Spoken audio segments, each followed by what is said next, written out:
on post, or did you guys have in the community, or? No, I lived on base, and I had my own bedroom. That was great. That was a big change from the ship. Sure. I loved the privacy.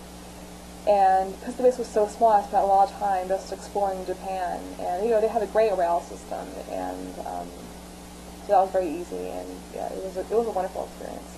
How are you received there? Both you and, you know, the military, the Navy?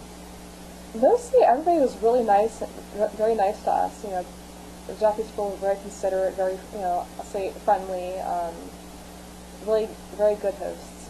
Was there a conscious effort made by command to make sure that it was that way? Oh yes, we were taught that, we're the ambassadors to America. We were always very careful to leave a good impression. It's pretty consistently enforced. Big time, yes. Weekly, monthly reminders. Yeah, whenever there's an incident, like say someone getting onto some kind of DUI incident, or if something ever bad happened, like they would crack out even harder. They were very, very, very, very careful. So you could have your license in a car and drive. Yeah, I had a Japanese license, so I was driving a little postal truck. Yeah, so I actually learned how to drive, and I got my first license in Japan. So you had a license in Japan before you had one here? I had one in California, but I only drove there for 2 weeks before I moved to Japan. Okay. So I had to have it there first. So most of my driving experience was in Japan, which was, in the drive on the other side of the road. So when I got out of the Navy, coming back here, I had to relearn a lot of things. That's so interesting. kept driving in the traffic. Sure. Were you in a leadership position over there? At that point I was a petty officer, very junior leadership. Okay. So. Did you enjoy that?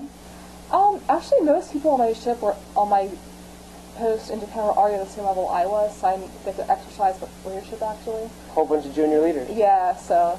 Yeah. So, yeah, but it was very small command, very relaxed. There's actually no officers on my command. So you're none at all? Yeah, so at the most it was chiefs, kind of middle management. Sure. So, yeah, so I looked at about 40 of us. From your time and space from where you were, did you guys have a discussion or views or, thoughts on watching the war from that distance? I mean...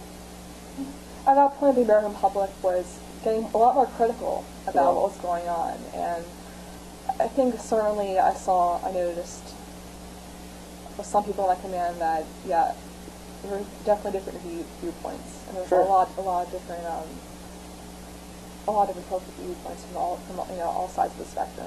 So there's no more uniformity in terms of mission and what we're doing. I mean, I noticed also in Japan, the people I work with on our small base, on my ship was they're mostly Republican where I worked in my division.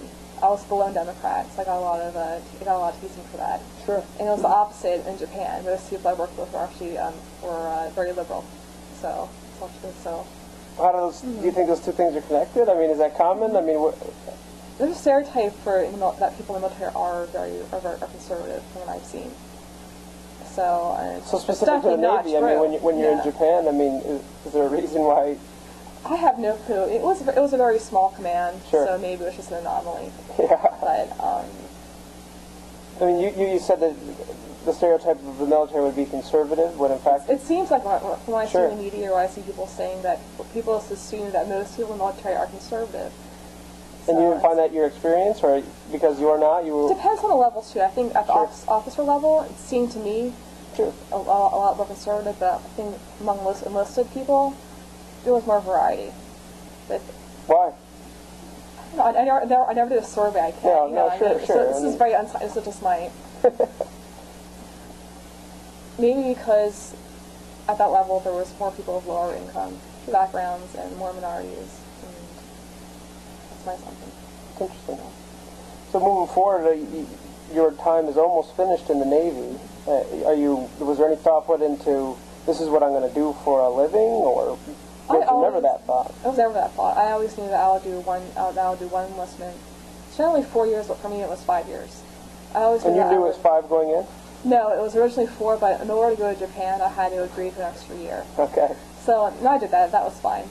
But I knew that when I was done, I wanted to leave and go to college. And I'll say, starting around spring of 2005, I started applying to schools. And from Japan? Yes. And I chose the Kusan University.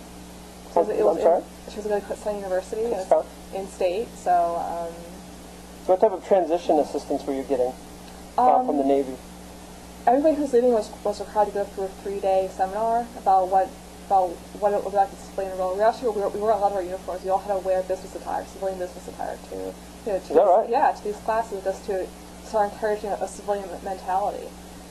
And we discussed how to search for jobs, how to write resumes, how to do interviews. Is that helpful? For me, I was going to college, so maybe it will be. Ask me again in a few years when I'm applying for jobs. I'd say it was. I mean, it gave me some interesting skills. Sure. So, you know, I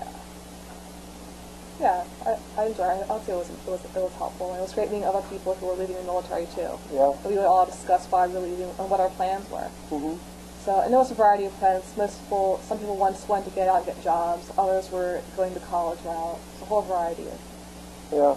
What was the general, or what maybe there wasn't, of get out now or re-enlist, or was there a wave to re-enlist? I mean, what was the re-enlistment atmosphere? Most people get out after their first enlistment, so that's common. Yeah. That's normal. Most people were just they just did their 4 or 5 years and they're ready to move on to a different stage of their lives. Mm-hmm. So it didn't have anything to do with the war, from what I've seen from what most people told me. So it was just they were ready to move on. Yeah. Now, when did you start at Kutztown? I left the Navy on Halloween night of in October, October 2005, and I actually had to go to Seattle to a small base there first to leave the Navy. So I was there for 2 weeks, just transitioning out, and I came home in late October, and spent 3 months with my parents. And then in January, I started at Kutztown University. As a freshman? Yes. In the dorms? Mm-hmm.